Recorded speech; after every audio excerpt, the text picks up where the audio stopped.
Sin duda, esta es una derrota política del correísmo en la Asamblea Nacional, ya que la aplanadora no tuvo los votos suficientes para oponerse a una iniciativa de un grupo de legisladores de expedir una resolución felicitando el trabajo que viene realizando la fiscal.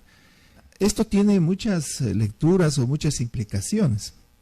La fiscal está llamada a juicio político, pero esto le demuestra que es posible que en determinado momento no puedan existir los 70 votos que se necesita para destituir a la fiscal. Esto como hipótesis. Pero aquí hay un asunto que realmente es preocupante.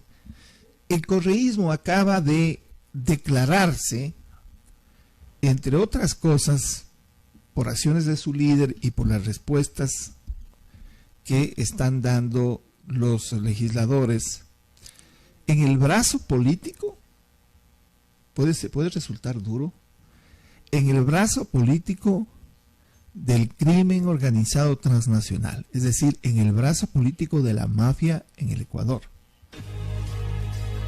En estos famosos chats de Norero, alrededor del cual se estructura el caso Metástasis, las figuras políticas que han sido nombradas ahí en esas conversaciones de Norero y su grupo son las figuras del correísmo. Y se lo nombra a Correa, yo he leído los chats, se lo nombra a Jorge Glass, se lo nombra a Ronnie Eleaga, entre otros. Entre otros.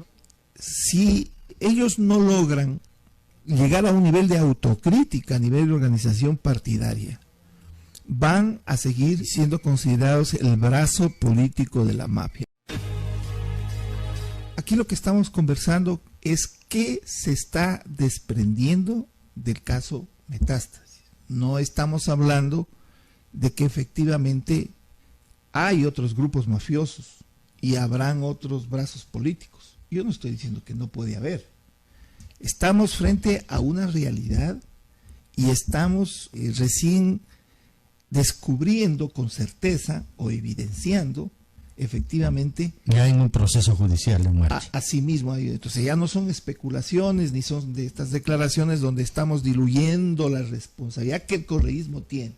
No es que es lo mismo y lo mismo y lo mismo, no es lo mismo y lo mismo. Si es que tenemos un caso en donde se demuestra que Lenín Moreno, que Lazo, que Noboa tiene un aparato mafioso en el que está comprometido, pues tendremos la misma entereza para denunciar. Este rato estamos desmenuzando lo que sale producto de los chats de Norero, que compraba jueces, compraba fiscales, compraba policías, compraba toda esta estructura, el SNAI, periodistas vinculados, no dice La Posta, dice Boscán, y esto no es nuevo, o lean los libros de Mario Puzo. Ahí se describe cómo las mafias se van organizando y hasta dónde van captando el poder, y casi es lo mismo.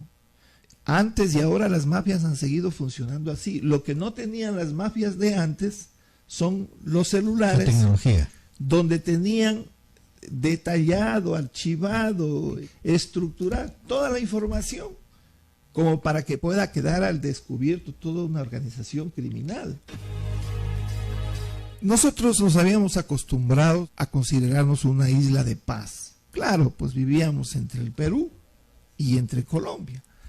Colombia ha vivido años de guerrillas que luego se convirtieron en aliadas del narcotráfico, como las Fuerzas Armadas Revolucionarias de Colombia y el Ejército de Liberación Nacional, y permanentes ataques terroristas en realidad.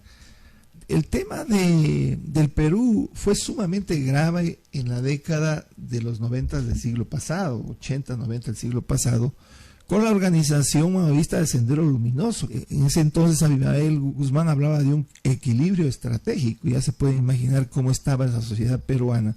Eso le costó durísimo al pueblo peruano y al pueblo colombiano lograr salir adelante y que la democracia, por lo menos la democracia formal, se mantenga.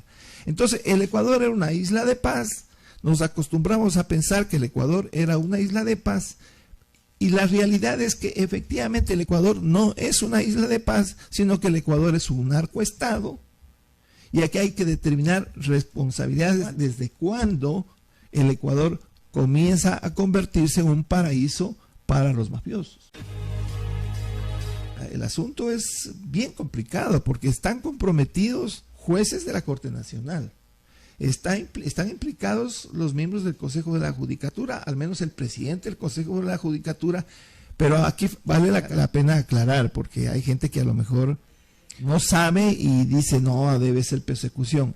La participación de Wilman Terán en el caso Metástasis no es por su condición de presidente del Consejo de la Judicatura, sino que es cuando él, el año pasado, en el tiempo en que inician todos estos chats y termina con la muerte de Norero, desempeñaba las funciones de juez nacional de justicia. Entonces tenemos jueces nacionales de justicia, tenemos jueces tribunales a nivel de corte provincial por las apelaciones, tenemos jueces de instancia, tenemos fiscales, tenemos policías, tenemos generales, oficiales y tenemos periodistas, es decir, un narcoestado. Ahora, esta es la oportunidad para que el Ecuador logre, con el apoyo de el presidente de la República, obviamente, sería muy grave que este rato, pues, él se ponga del lado de los malos, ¿no? Y con el apoyo de todos los ecuatorianos, logremos que este caso Metástasis llegue a su término, hasta el final, para lograr crear un precedente precisamente en los jueces y en quienes han participado en esta estructura criminal, para que entiendan que tarde o temprano la justicia les va a llegar.